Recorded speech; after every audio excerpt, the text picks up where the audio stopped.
నేర్చుకోండి, లక్షల్లో సంపాదించండి. Quality thought Madhapur, Ameerpet, USA. Hi Bharani sir. Hi Manjusha గారు, నమస్తే అండి. నమస్తే, ఎలా ఉన్నారు? సూపర్ సార్ సూపర్ ఉన్నారు. ఫస్ట్ అంతా కూడా ఒక 5-6 వీక్స్ భరణి సార్ ఇంత సెకండ్ మళ్ళీ రీఎంట్రీ ఇచ్చేటప్పుడు ఈసారి పోతే మళ్ళీ ఏమైనా అది క్యారీ ఫార్వర్డ్ చేస్తారా అనుకున్నాం. వెళ్ళిన ఫస్ట్ 2 వీక్స్ ఏం జరిగిందో మీకు తెలుసు. The war between tenants and owners. వీళ్ళు ఏంటంటే వెళ్ళడం వాళ్ళు ఏంటంటే అఫెన్సివ్ మూడ్లో ఉన్నారు, వీళ్ళు డిఫెన్సివ్ మూడ్లో ఉన్నారు టెనెంట్స్. ఎందుకంటే ఫుడ్ అది వాల్ కంట్రోల్లోకి వెళ్ళిపోయింది, లోపలికి రావాలని అడిగి వెళ్ళాలి. ఈ టైంలో ఏంటంటే నాకు నా వాళ్ళు అని వీళ్ళని ప్రొటెక్ట్ చేయడంతో స్టార్ట్ అయింది నా గేమ్. మంజుష గారు, మీరు కూడా బీయింగ్ ఏ గర్ల్, కంఫర్ట్, ఒక వ్యక్తి దగ్గర కంఫర్ట్ ఉందనుకోండి, తెలియకుండా ఒక హెల్దీ ఫ్రెండ్షిప్ స్టార్ట్ అవుతుంది. అవును, అందరితోటి అంత కన్సర్న్గా ఉండలేరు మీరు. ఒక హెల్దీ ఫ్రెండ్షిప్ స్టార్ట్ అవుతుంది, బాగుంటుంది. వేరే యాజ్ ఒక మనిషి దగ్గర ఒక ప్రొటెక్షన్ కూడా కనపడుతుంది అనుకోండి, అవును, ఒక వ్యక్తి దగ్గర ప్రొటెక్షన్ కనబడుతుంది అనుకోండి, వాళ్ళ దగ్గర షేరింగ్ స్టార్ట్ అవుతుంది. అవును. ఎవరు మిమ్మల్ని ఎక్కువ ప్రొటెక్ట్ చేస్తారు? సిబ్లింగ్స్, అన్నలు, తమ్ముళ్ళు, లేదంటే ఫాదర్. ఒక అమ్మాయిని లైఫ్ లాంగ్ మ్యారేజ్ అయ్యేంత వరకు కూడా ప్రొటెక్ట్ చేసేది అన్న, తమ్ముడు, Father. నాన్న. వీళ్ళే ఒక అమ్మాయి లైఫ్లో. మ్యారేజ్ అయిన తర్వాత హస్బెండ్ కూడా దాంట్లో వస్తారు. ఒక తెలియని ప్లేస్లో అది even though it's a reality show, ఒక తెలియని ప్లేస్లో మనం వెళ్ళినప్పుడు కొంతమంది అఫెన్సివ్ మూడ్లో ఉన్నప్పుడు ఒకళ్ళ దగ్గర ప్రొటెక్షన్ కనబడిందంటే డెఫినెట్గా వాళ్ళు ఒక అన్న అనే పిలుపు కానీ, లేకపోతే నా ఏజ్ పరంగా నాన్న అని చెప్పి ఒక పిలుపు వచ్చేస్తుంది. ఆ పిలుపుని గేమ్కి వాడుకోవడం నాకు ఇష్టం లేదన్నది. ఇట్ ఈస్ నాట్ నా గేమ్, నేను ఆడతా అలా అని చెప్పి ఒక రిలేషన్ని నా గేమ్ గురించి వాడుకోను నేను. That is what happened. దానికి బాండింగ్స్ అని పేరు పెట్టి ఉండొచ్చు,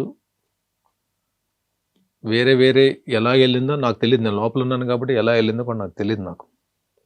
బట్ ప్రొటెక్షన్ అయితే మనకు జరిగింది. నా వాళ్ళు వీళ్ళని ప్రొటెక్ట్ చేయాలి, అది మీకు ఎపిసోడ్స్లో చూస్తే మీకు కనబడుతుంది క్లియర్గా. సో నేను 5th వీక్ వరకు నేను భరణి నీ గేమ్ బాగాలేదు అని అనలేదు ఎక్కడ. హోస్ట్ సార్ కూడా, భరణి బాగా ఆడుతున్నావు కానీ భుజం మీద నీకు బరువు ఎక్కువ పడిపోతుంది చూసుకునేవారు తప్ప గేమ్ బాగా ఆడలేదు అని చెప్పాను. థర్డ్ వీక్ వరకు కళ్యాణ్ అనే వ్యక్తిది అసలు హౌస్లో ఎక్కడున్నాడో కూడా తెలియదు. కళ్యాణ్ గేమ్ వరకు ప్రియా అండ్ కళ్యాణ్ బాటమ్ 2లో ఉన్నప్పుడు ప్రియా ఎలిమినేట్ అయింది. 3rd వీక్లో బాటమ్ 2లో ఇద్దరు ఉన్నారు, ప్రియా ఎలిమినేట్ అయింది. తను చాలా డిప్రెస్ అయ్యి కూర్చున్నప్పుడు నా దగ్గరకు వచ్చాడు కళ్యాణ్. అలా మీరు బయటకు వచ్చిన తర్వాత ఇంటర్వ్యూ చేస్తారు కదా, ఈ టాపిక్ అడగండి కళ్యాణ్. ఈలోనే సే భరణి గారు, మీరు ఎలాగా, మీరు అంటే గేమ్ ఆడే విధానం నేను అడగట్లేదు, ఎలా ఇంత కాన్ఫిడెంట్గా ఉంటారు ఏది చేసినా సరే అని చెప్పి అడిగినప్పుడు నేను తన్ని గేమ్ పక్కన పెట్టేసి నేను మామూలుగా నాకున్న దీంట్లో నాకు తెలిసిన భాషలో తన్ని మోటివేట్ చేశాను. ఫస్ట్ అతను జరిగింది. తర్వాత తన గేమ్ తను స్టార్ట్ చేసుకుని నేను ఒక అరగంట 40 minutes తనకు మంచి విషయాలు చెప్పాను, ఎలా గేమ్ ఎలా మార్చుకోవాలని చెప్పాను. సో ఎక్కడైతే ఆ ఇంటిమసీ ఉందో దీంతో 5th వీక్ ఏంటంటే బెడ్ టాస్క్ ముందు ఎప్పుడూ హెల్ప్ అడగని కళ్యాణ్ నన్ను వచ్చి హెల్ప్ అడిగాడు. మీరు చూసుకోవచ్చు, ఇది కంప్లీట్ అన్ని వీడియోస్లో ఉంటుంది. నన్ను హెల్ప్ అడిగాడు. ఏంటి హెల్ప్? అప్పటికి డెమాన్ అనేవాడిని బెడ్ టాస్క్ నేను తీస్తే మనకి ఈజీ అయిపోతుంది. ఓకే, ఇది కళ్యాణ్ చెప్పింది ఇదే. సో డెమాన్ అనేవాడిని మనం తీయాలి అని చెప్పంటే మీరు నాకు కొంచెం సపోర్ట్గా నిలబడాలి, మనం ఒక టీం కింద ఆడదాం. సో ఇదే విషయం ఇమాన్యుల్కి కూడా పోస్ట్ చేశాడు. నేను హెల్ప్ ట్రాప్లో పడ్డానని చెప్పి నేను అనుకోను. ఒక వ్యక్తి, ఒక అబ్బాయి వచ్చి నాకు హెల్ప్ చేయాలి, హెల్ప్ పరంగానే అడిగాడు అది. సో డెమాన్ని తీస్తే ఈజీ అవుతుంది గేమ్ అనేటప్పటికీ ఆలోచనలో హెల్ప్ చేద్దామని చెప్పి నేను ఒప్పేసుకున్నాను. అది జెన్యూన్ గేమ్ అని అనుకున్నాను నేను. బెడ్ మీదకి ఎక్కిన తర్వాత ఒక్కొక్కరిని తీసేస్తున్నాం. ఫస్ట్ గుచ్చుకుని బాధ అనిపించింది ఏంటంటే, బిగ్ బాస్ హౌస్లోకి వెళ్ళిన తర్వాత it's no question of gender, అమ్మాయి అబ్బాయి అని లేదు. అక్కడ ఎవరెవరినైనా తీసేసుకోవాలి, అక్కడ ఎవరెవరితో తలపడాలి. అదే పెట్టుకుని 1 by 1 లాగేస్తున్నాం.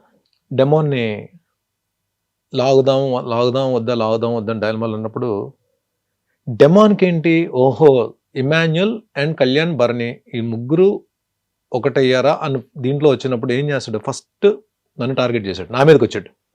నేను డెమాన్ టార్గెట్ చేయలేదు, మీరు కావాలంటే వీడియో చూసుకోండి. డెమాన్ నన్ను తోస్తే నేను అడ్డుకుని డెమాన్ తోసే ప్రాసెస్లో కింద పడ్డాను. తర్వాత అది సంచాలక డెసిషన్, అది కొంచెం కాంట్రవర్సీ అయింది. అది అయిపోయిన తర్వాత నేను ఉన్నప్పుడు కళ్యాణ్ 1 by 1 అందరినీ కిందకు తోసిన ప్రాసెస్లో నేను అడిగాను కళ్యాణ్ నెక్స్ట్ నేను శ్రీజాని తీసేద్దాం అనుకుంటున్నాను. ఇమాన్యుల్కి చెప్పాను, కళ్యాణ్ కూడా చెప్పాను. తను ఓకే అన్నాడు. ఓకే అన్నప్పుడు నేను ఏమనుకుంటాను, ముగ్గురం కలిసి తోస్తున్నాం అందరిని. నేను తోసినప్పుడు వీళ్ళు కూడా జాయిన్ అవుతారు అనుకుంటాను కదా.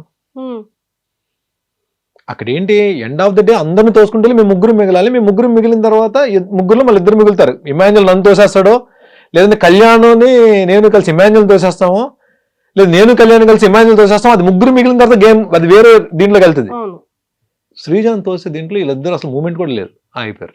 అక్కడ ఏం ప్రొజెక్ట్ అయింది, నేనే శ్రీజాన్ తోసినట్టు అయిపోయాను. బట్ నా ఇంటెన్షన్ ఏంటంటే శ్రీజాన్ తీసేద్దామని, నేను దానికి ఏమీ చేయలేదు. అది బిగ్ బాస్ హౌస్లో నేను ఎప్పటికీ మర్చిపోలేని ఒక దురదృష్టకరమైన సంఘటన. నా మీద నాకే భరణి ఎలా చేసేవేంట్రా బాబు అని చెప్పి మన హౌస్ నుంచి వచ్చేవరకు కూడా నా మైండ్లో అది అలాగే ఉంది. నేను హౌస్ నుంచే నేను తనకు శ్రీజాకు సారీ చెప్పాను. శ్రీజాని పర్సనల్గా కూడా నేను రీఎంట్రీ ఇస్తున్నప్పుడు కూడా సారీ శ్రీజ, నా వల్ల తప్పు జరిగిందని కూడా చెప్పాను.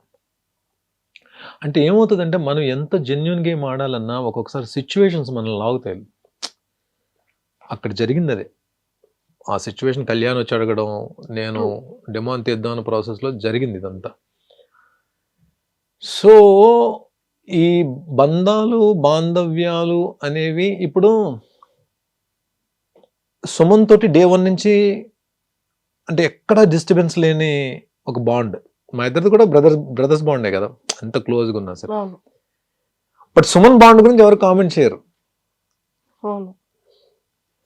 సుమన్ బాండ్ గురించి ఎవ్వరు కామెంట్ చేయరు అసలు. సుమన్ అనే బాండ్ అని మర్చిపోయారు. ఎప్పుడు దివ్య ఎలిమినేట్ అయ్యేంత వరకు కూడా సుమన్ బాండ్ మర్చిపోయారు. సుమన్తో క్లోజ్గా ఉంటున్న సంగతి ఎవరికి అవసరం లేదు అసలు. ఎందుకంటే తనుజ గురించి ఎక్కడైనా నేను ఇబ్బంది పడి బాధపడినా, దివ్య గురించి నేను ఇబ్బంది పడి బాధపడినా సరే, నేను షేర్ చేసుకునే ఏకైక పర్సన్ సుమనే.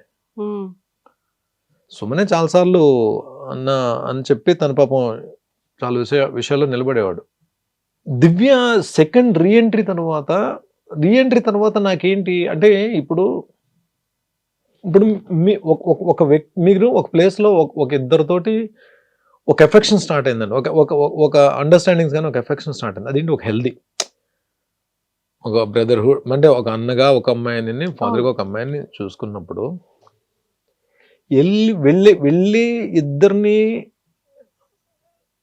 అంటే దూరం పెట్టేసి గేమ్ ఆడడం అది ఎంతవరకు కరెక్ట్ నాకైతే అనిపించలే. నేను ట్రై చేశా, ఇద్దరిని దూరం పెడితే అసలు వాళ్ళ రియాక్షన్ ఎలా ఉంటుంది, అంటే గేమ్ పరంగా రియాక్షన్ ఎలా ఉంటుంది, అంటే మామూలు ఇండివిజువల్గా రియాక్షన్ ఎలా ఉంటుంది అని చెప్పి ట్రై చేస్తే ఎక్కడో స్టిల్ దే ఆర్. ఆ ఇన్సిడెంట్స్ కూడా చూడండి, మనం ఒకటి అనుకుంటే బిగ్ బాస్ హౌస్లో ఎందుకు పెట్టారో, ఎక్స్పెక్ట్ ద అన్ఎక్స్పెక్టెడ్. వెళ్ళిన సెకండ్ డే ఆ ఫిజికల్ టాస్క్లో ఇద్దరం గట్టి దెబ్బలాడుకున్నాం. స్విమ్మింగ్ పూల్లో పడ్డాను, ఆ రైలింగ్ కొట్టిన రిబ్స్ తేడా అయిపోయి వచ్చి మళ్ళీ తనను లాక్ చేశాను. రిబ్స్ తేడా అయినా సరే వచ్చి లాక్ చేశాను మళ్ళీ. డిమాండ్ అయిపోయింది, హాస్పిటలైజ్ అయ్యాను. డాక్టర్స్ ఏమో రిబ్ ప్రాబ్లం ఉందని చెప్పన్నారు, ఈ రైట్ లిబ్ ఏమో ఫ్లోట్ అవుతుంది. సో స్టిల్ లక్కీగా స్కాన్లో నాకు ఫ్రాక్చర్ లేదని చెప్పన్నారు. ఓన్లీ ఈ పక్క దుమ్ము మాత్రం కదులుతుంది అటు ఇటు. దానికి సెపరేట్ ట్రీట్మెంట్ ఏం లేదు. పెయిన్ వస్తే పెయిన్ కిల్లర్ వేసుకోవాలి, హీల్ అయ్యేంత వరకు అలా వదిలేయాలి దాన్ని. సో నేను పడుకొని లేచేటప్పుడు ఎవరో ఒకరు హెల్ప్ కావాలి. బిగ్ బాస్ ఒక వ్యక్తి నిఖిల్ హెల్ప్ ఇచ్చారు. బట్ స్టిల్ నేను అడగకపోయినా పాపం తనే ఎంటర్ అయిపోయి, తనే నన్ను చూసుకుంటూ, తనే నాకు మెడిసిన్స్ తీసుకుని ఎప్పటికప్పుడు మెడిసిన్స్ ఇస్తూ, నిజంగా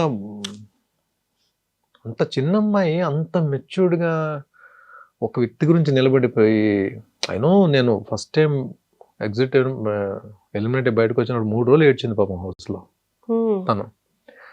వెళ్ళిన తర్వాత ఆ అమ్మాయి అంత కన్సర్న్ చూపించి సొంత మనిషిని ఇంట్లో మనిషిలా ట్రీట్ చేస్తున్నప్పుడు నేను వెళ్ళి అమ్మాయిని ఎక్కడ దూరం పెట్టేస్తానండి. ఒకటి ఇద్దరు అన్న అని అంత బాగా దగ్గరైనప్పుడు నా గేమ్ ఇబ్బంది అవుతుంది, నా గేమ్ ప్రాబ్లం అవుతుంది, పాడవుతుందా, లేదా అమ్మాయి గేమ్ పాడవుతుందా అని ఆలోచించినప్పుడు నా గేమ్ పాడవుతుందని నేను ఎంత ఆలోచిస్తాను, అమ్మాయి గేమ్ కూడా పాడవుతుంది అంతే ఆలోచించాలి కదా. నేను నిజంగా అమ్మాయి ఎఫెక్షన్, రియల్ ఎఫెక్షన్ అయితే నేనది ఇండైరెక్ట్గా తెలియడానికి చాలాసార్లు ట్రై చేస్తాను సార్. నేను చెప్పలేను కదా నేను అమ్మాయిని, నా వల్ల మీ ఇద్దరు రిలేషన్ గేమ్ పాడవుతుందమ్మా అని చెప్పి ఎలా చెప్తాను నేను? అది ఇండైరెక్ట్గా ఎన్నిసార్లు ట్రై చేస్తాను సార్ తనకి. I don't know. అమ్మాయి వచ్చి సో అయితే మీరు నాతో మీరు మాట్లాడరా నాతోటి అని కళ్ళని నీళ్ళు పెట్టేసు, అమ్మాయి కళ్ళని నీళ్ళు పెట్టేసుకుని మీరు నాతో మాట్లాడరా అంటే నేనేం చేయాలి? అవును. సో ఎంత ఇంట్లో చెల్లి అయినా సరే, ఇంట్లో సొంత చెల్లి అయినా సరే, ఎక్కడో దగ్గర మనకి ఆ జర్నీలో మనకి చెల్లి మీద కూడా ఎక్కడో దగ్గర కోపం వస్తుంది కదా. వస్తుంది. తను మాట్లాడే మన సొంత చెల్లి, ఇంట్లో చెల్లి మీద కూడా ఎక్కడో దగ్గర కోపం వస్తుంది కదా. అలాగ నా కోపం తెప్పించి పాయింట్స్ దొరికింది. అప్పుడు నేను ఎందుకు వదులుతాను నేను? ఎందుకంటే దాని ముందే మనం వీఆర్ బ్రదర్ అండ్ సిస్టర్స్. కానీ గేమ్ వరకు వస్తే మాత్రం నువ్వు దివ్య నిఖిత, నేను భరణి శంకర్, నీ గేమ్ నీదే, నా గేమ్ నాదే. పాయింట్స్ దొరికింది, నామినేట్ చేసి పెట్టేసి. తనకెక్కడ నేను దొరికిందో నన్ను నామినేట్ చేసింది. That's it. గేమ్ను వదులుకోలేదు. గేమ్ను వదులుకునేటట్టు అయితే మళ్ళీ రీఎంట్రీ ఇచ్చినప్పుడు ఎలిమినేట్ చేశారు శ్రీజాని, నన్ను లోపలికి వచ్చాము. ఎవరు ఏమనుకున్నా సరే, ఎవరు ఏం గేమ్ ఆడినా సరే ఆడియన్కి నచ్చితేనే ఉంచుతారండి హౌస్లో. ఆడియన్ నచ్చకపోతే బలవంతంగా ఉంచరు కదా. ఇంకొక రోజు ఉంచండి అని బిగ్ బాస్ని రిక్వెస్ట్ చేస్తే ఉంచుతారేంటి? చేయబట్టి లాగేస్తారు ముందు. సో ఉన్న తర్వాత 14 వారాలు ఉన్నాను, 15 వారాలు ఉన్నాను, ట్రై చేశాను. 14 వారాలు ఉన్నాను అంటే ఎక్కడో దగ్గర ఆడియన్కి కనెక్ట్ అయ్యాను కదా. ఆడియన్ యాక్సెప్ట్ చేశారు కదా, బర్నీ ఉండాలని చెప్పి ఓకే చేశారు కదా. 23 మంది వచ్చి వెళ్ళారు హౌస్లోకి, బిగ్ బాస్ హౌస్లోకి. ఈ సీజన్ 23 మెంబర్స్ వచ్చి వెళ్ళారు. 20 మంది నన్ను బయటకు పంపిద్దామని ట్రై చేశారు. 3 నా గురించి నిలబడ్డారు. ఆ 3 ఎవరో మీకు తెలుసు. ఆ ముగ్గురులో ఇద్దరే జెన్యూన్గా నిలబడ్డారు. 3లో 2 జెన్యూన్గా నిలబడ్డారు. ఇది నా కోసం జెన్యూన్గా ఫైట్ చేసింది 2. ఒకళ్ళు గేమ్